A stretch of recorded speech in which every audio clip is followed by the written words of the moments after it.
दादू काय बघतस, मग channel subscribe कर। नमस्कार मित्रांनो, तर आपल्या या ज्योती पाटील ब्लॉग चॅनलमध्ये तुमचं मी स्वागत करते। मित्रांनो, आपल्या अक्षराताईचा जो विषय झाला आहे त्याचा निषेध सगळेजण व्यक्त करत आहेत सोशल मीडियातून, सगळीकडनं आता बोलायला लागलेत आणि खरंच चांगलं वाटतंय का लवकरात लवकर तिला न्याय मिळावा ह्यासाठी सगळे आम्ही आगरी कोळी लोक बांधव आज एकजुटीने प्रयत्न करतोय, जेवढे आमच्याकडनं होतील तेवढे प्रयत्न करतोय। पण शेवटी हे आपल्या हातात नाही आहे, सरकारच्या हातात आहे, त्यांच्या हातात कायदा आहे। हा कायदा जर माझ्या हातात असता किंवा तुमच्या हातात असता तर तुम्ही एका दिवसात त्यांना फाशी दिली असती, आहे की नाही? ते जाऊ द्या, ताईला न्याय भेटेल, 100% न्याय भेटेलच। पण आज विशेष असं आहे का आपल्या अनुराधा ताईचा बड्डे आहे, म्हणजे अनुराधाचा बड्डे आहे, त्यासाठी मी आले, तिच्या घरीच आलेली आहे आणि इथे रंजयताई पण आलेली आहे आणि अनुराधा अजून आली नाही, मेन बड्डे गर्ल आली नाही आहे। तर ती का नाही आले, ती गेले हॉस्पिटलला, ती नर्स आहे आणि ती हॉस्पिटलला गेली आणि बाहेर एवढा पाऊस पडतोय, तर जशी ती येईल तसं आम्ही जरा सेलिब्रेशन करू। जास्त मोठा नाही, छोटाच सेलिब्रेशन करायचं आहे, घरातल्या घरात आहे ना, पण आम्ही आलो आहे पावसात पण तिच्यासाठी। तर ती येईल ना तशी तुम्हाला मी दाखवते कशी भिजत येईल ते। तर फ्रेंड्स, हा केक आहे जो आणलेला आहे अनुसाठी, पण अजून अनु आली नाही आहे आणि हे आता नवीन मस्तपैकी हे याच्या मी आई होणार, मी बाबा होणार, तुम्ही बघितलं असेलच, पण आता हे बड्डेच्या वेळी पण आपण ठेवू शकतो। मी पाटलीन लिहिलेलं आहे, हारामी पण होता, पण हारामी काय मी पाटलीन, तू बाटलीन, मी बाटलीन, मी नाही बाटलीन, मी मंदे गाईस अनुराधा आले, त्यामध्ये खोलूया अनुराधाची बहीण आलेली आहे, म्हणजे मुलगा आलेला आहे, पोपट झाला ना आमचा। तर आता अनु आलेली आहे, welcome, happy birthday to you, happy birthday to you. म्हणजे ही बॅग दिली तिने, कायमस्वरूपी इकडे जाणार आमच्या चाललो, माझ्या मैत्रिणी आल्यात, मला घेऊन जाणार आहेत आज, हो म्हणून एवढी बॅग आणली, मला दान करून टाका देणार। तर अनु आले, अनु काय बोलते? ही गिफ्ट भेटलेली आहे मला, मी त्यांच्या ब्लॉग मध्ये खास करून सांगेल, कारण की ही मी माझ्या ब्लॉग मध्ये नाही टाकू शकत आणि खूप जाऊ दे, काही बोलतात ना खूप जळणारे असतात, तर त्यांच्यामुळे असं विचार आहे त्या व्यक्तीचा की आपल्या फ्रेंडशिपला कोणाची नजर नको लागायला, म्हणून हा गिफ्ट आहे ना असं दाखवेन मी, पण याच्या आतमध्ये काय काय ते मी फोटो नाही टाकणार, त्याच्यावरती नाही, याच्या आतमध्ये काय आहे ते मला माहिती नाही, मी बघून जाईनच, तू नाही बघितलं मी खोलीन। त्याच्यावरती स्पायडरमॅन आहे, म्हणजे हिला काय झालं, त्यांनी असं सांगितलेलं आहे, ज्या व्यक्तीने गिफ्ट दिलेत ना त्यांनी असं सांगितलेलं आहे की अनु तू माझं गिफ्ट आहे ना शो नको करू, बाकी सगळ्यांना दाखव, पण म्हणजे तुझ्या इंस्टावर किंवा व्हॉट्सअपला टाकू नको। अच्छा, पण मी शो करन, तू टेन्शन घेऊ नको, मी शो करन, बघन, सगळं करूनच जाण घरी, तो पण जाणार नाही मी, बरोबर आहे की रंजिताई? पुरी बॅग खोलून जी पण नाही, जे पण कोणी दिले ना त्यांना सांगते मी, आम्ही बघितल्याशिवाय आम्ही जाणार नाही, कारण आमच्या मैत्रिणीला काय गिफ्ट दिलं हा आम्हाला बघण्याचा अधिकार आहे, जन्मसिद्ध अधिकार आहे आमचा। उद्या जाऊन तुम्ही काही देशात त्याचा बॉम्ब पण असू शकतो, आहे की नाही? येस, बॉम्ब असू शकतो, नाही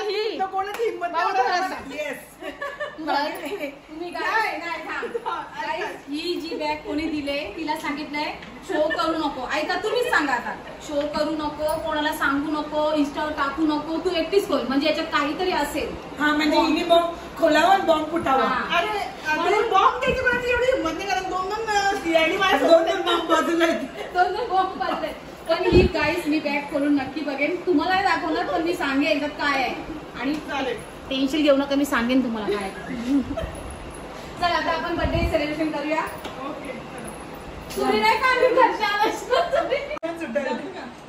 गाईस, तर अनुला मी हे पाटलींचं अवॉर्ड देणार आहे, तर हे तुला माझ्याकडनं पाटलींचं अवॉर्ड आहे। हा, ऍक्च्युली हारामी ऍक्च्युली तुला सांगू का, याच्यामध्ये 2 ऑप्शन होते, हारामी आणि पाटली। मी पहिले हारामीच घेतलेला, नंतर इथे कलर नको बाबा, पाटलीन बायला राय येईल ना, म्हणून पाटलीन घेतला। तर दाखवते, तर चला आता केक कापून घेऊ, मी असाच मोबाईल जाते आणि आणू आपला। तर ही आमची बर्थडे गर्ल आहे पाटलीन बाय, आणि तिची मेणबत्ती बघा 0, आता तिचं वय झालेलं आहे 0। आमच्या आयुष्याला लागले झिरो. तिला भेटेल हिरो.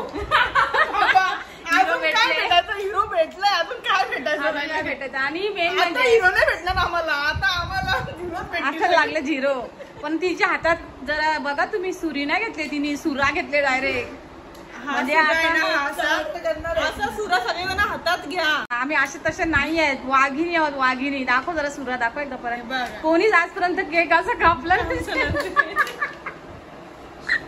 कोणीच असं सूर्याने केक कापला नसेल. ती खरंच येडी.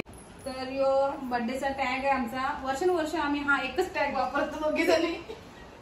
तर त्याचा अभिमान आहे आम्हाला. पण आम्ही फेकत नाही कुठली वस्तू, कुठली नाही फेकत. मी पण नाही फेकत. आणि अजून भरपूर अशा गोष्टी आहेत आमच्याकडे ठेवल्यात आम्ही. ही पट्टी अनुच्या बर्थडेला गेले वापरली, त्याच्यानंतर मी वापरली, त्याच्यानंतर परत अनु आले आणि परत 31 तारखेला माझा बर्थडे येईल तेव्हा. रंजिता ताईचा आम्हाला घसा कापायचंय, कारण रंजिता खूप घाईमध्ये आली. ओरच घाई, म्हणजे एवढी घाई का त्यांना असं वाटत कुठं जायचं कुठं नाही. शेवटी काय झालं, सगळे प्लॅन कॅन्सल झाले का नाही झाले, का झाले कॅन्सल, कारण तुम्ही मैत्रिणींना धोका देऊन गेले. असंच तिला केक गेले मी. तर आपण पटकन केक कापूया. 0 वर्षाची झाले अनु, वितळत चालले, लवकर कापून घेऊ. चला पकडा.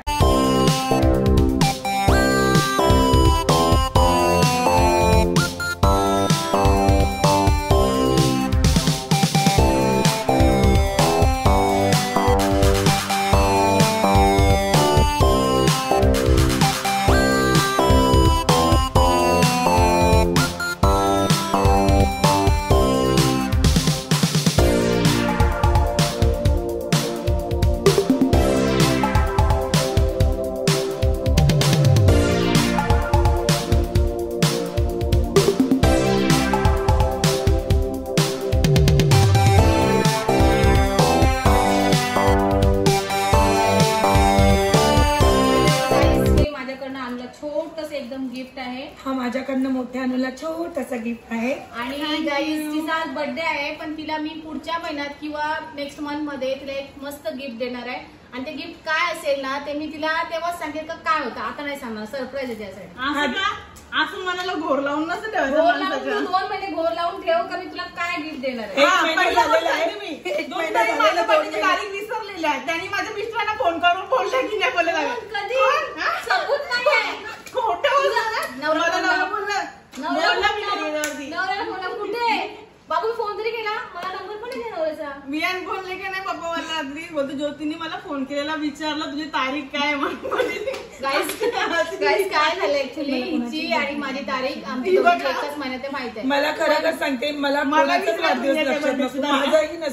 ऍक्च्युली हिची वाटली 20 तारीख आहे. मी कन्फ्युज होती कारण गेल्या वर्षी आपण बर्थडे केला आणि फोटो आपण दुसऱ्या दिवशी टाकतो ना, पण 19 तारखेला बर्थडे आहे. तर आता बर्थडे सेलिब्रेशन झालाय आणि आता आम्ही काहीतरी खातो आणि लगेच निघतो. त्याने तुम्हाला एक मेसेज आम्हाला द्यायचा, तो पण तुम्ही ऐका. ज्या मेसेजची तुम्हाला मी सुरुवातीला सांगितलं होतं तो मेसेज. तर फ्रेंड्स या बॅगेत काय आहे सरप्राईज आहे तो तुम्हाला मी दाखवते काय आहे, कारण आम्ही कुठलीच गोष्ट लपवत नाही म्हणून ही झाली ओपन. आणि पहिले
मी तुम्हाला मगाशी सांगितलं होतं का आम्ही बर्थडे केक कापल्याच्या नंतर सेलिब्रेशन केलं, तुम्हाला काहीतरी एक गोष्ट सांगायची आहे. ती गोष्ट अशी म्हणजे तर पहिले तर सगळ्यांना माहिती आहे का आपली अक्षरा ताई तिच्यावर अन्याय झालेला आहे. म्हणजे जेही झालंय कोण गुन्हेगार आहेत ते आम्हाला माहिती नाही, अजून कोणालाच माहिती नाही. पण जे पोलिसांनी स्टेटमेंट दिलेली आहे आतापर्यंत तर तिघांनी केलेलं आहे. आपण सगळे त्याच बेसवर चालतो आणि आम्ही पण त्याच बेसवर चालतो.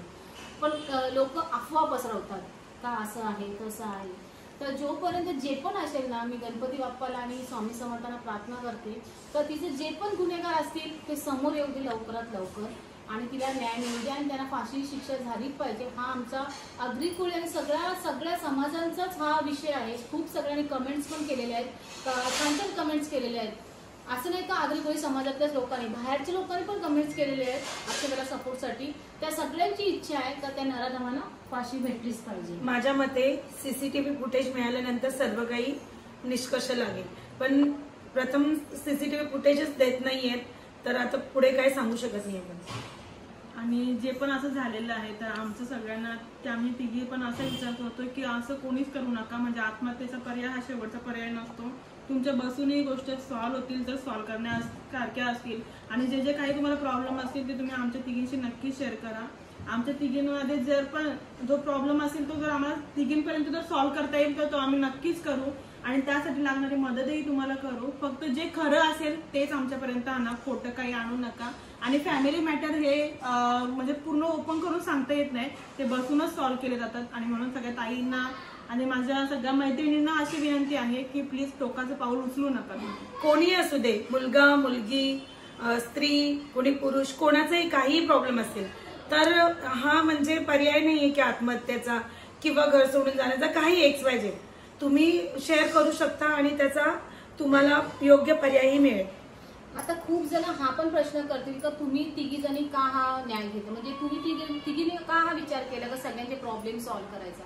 तर विषय आपला अक्षताईचाच धरा. जर तिला एखादी अशी आमच्या तिघींसारखी मैत्रीण असती आणि मग तिने जर शेअर केलं असतं, आहे तिला मैत्रीण असतील पण काही मॅच्युअर असतात, काही अनमॅच्युअर असतात, कोणा समजतं कोणाला नाही समजत. तर एखादी समजदार मैत्रिणी तिला समजून सांगितलं असतं, मला वाटतं तिने हा टोकाचा पाऊल घेतला नसता. तर असं आम्हाला बोलायचं, आम्ही तिघी पण हा जो करतोय काम ह्याच्यात आमचा कुठलाही आम्ही कुठल्या पक्षाच्या नाही आहेत कुठल्याही ह्याच्यात नाही. आणि मेन म्हणजे आमचं काही स्वार्थही नाहीये आणि आम्ही कोणाकडनं काही फी नाही काय नाही की बाबा हे पाहिजे घ्या अशी काही अपेक्षा नाही. आमचं फक्त एकच मत आहे की सगळ्या मुली, सगळ्या बायका, सगळ्या महिला ह्या सुरक्षित राहिल्या पाहिजे. आणि जसं अक्षताने केलं, म्हणजे गेली होती ती रागाच्या बरं शांतीसाठी गेली होती पण तिच्यासोबत ती घटना घडली. तशी घटना पुन्हा नको घडावी किंवा आत्महत्या करतात, आत्महत्येचा विचार करतात.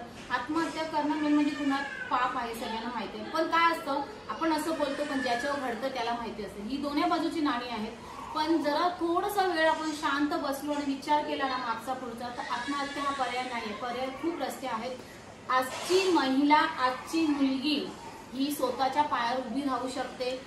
स्वतःचा खर्च, स्वतःचं जे पण असेल ती स्वतः खर्च करून स्वतः कामाला जाऊ शकते. तर तिला फक्त आत्महत्या हा पर्याय नाही आहे. जसं आता आपली रंजिताई, ती पण सोशल वर्क करते आणि तिच्याकडे म्हणजे भरपूर कामं करते बाहेरची. ती आपली अनुराधा, ती नर्स आहे चांगल्या हॉस्पिटलमध्ये आणि मी एका स्कूलमध्ये पण जॉब करते आणि आपल्या एडिटिंगची कामं तर असतातच. म्हणजे आम्ही तिघी सुद्धा कमवतो, असं नाही का नाही कमवतो. म्हणजे कोणावर डिपेंड नाही आहेत आम्ही, असं नाही सांगत आहे. ठीक आहे आपला नवरा असतो, आई असते, वडील असते, सगळे आपले सपोर्टर आहेत. पण आपलं असं नाही की आपण पण कोणावर तरी डिपेंड राहिलं पाहिजे. त्यांनाही आपण सहकार्य केलं पाहिजे तर ते आपल्याला सपोर्ट करतील. तर आमचा उद्देश हाच आहे. आम्ही जास्त तर व्हिडिओ लांबवत नाहीये का, उद्देश हाच आहे अक्षताईला न्याय भेटला पाहिजे. तिच्या नराधमांना जे पण असतील, जे कोणी असतील त्यांना फाशीची शिक्षा झालीच पाहिजे. आणि जे पण काय खरं आहे ते सत्य जे लोक बोलतायत का असं आहे असं आहे ते ओपन व्हायला पाहिजे आणि त्यांना फाशीची शिक्षा झाली पाहिजे. सगळ्यांना जे पण गुन्हेगार आहेत सगळ्यांना याची शिक्षा भेटली पाहिजे. तर आता ब्लॉग आम्ही इथेच संपवतो. तुम्हाला कोणालाही जर तुमच्या समस्या सांगायच्या असतील तर आम्ही नंबर तुमचे आहेतच किंवा तुम्ही आम्हाला इन्स्टावर कॉन्टॅक्ट करू शकता. आम्ही तिघींपैकी कोणालाही तुम्ही मेसेज टाका आणि तुमचे खरं प्रॉब्लेम असेल तर नक्की आम्ही आमच्याकडं जेवढं होईल तेवढं हेल्प करू. चला बाय. आणि अनुराधाला तुला पुन्हा एकदा वाढदिवसाच्या हार्दिक हार्दिक शुभेच्छा. खूप शुभेच्छा. थँक्यू. बाय.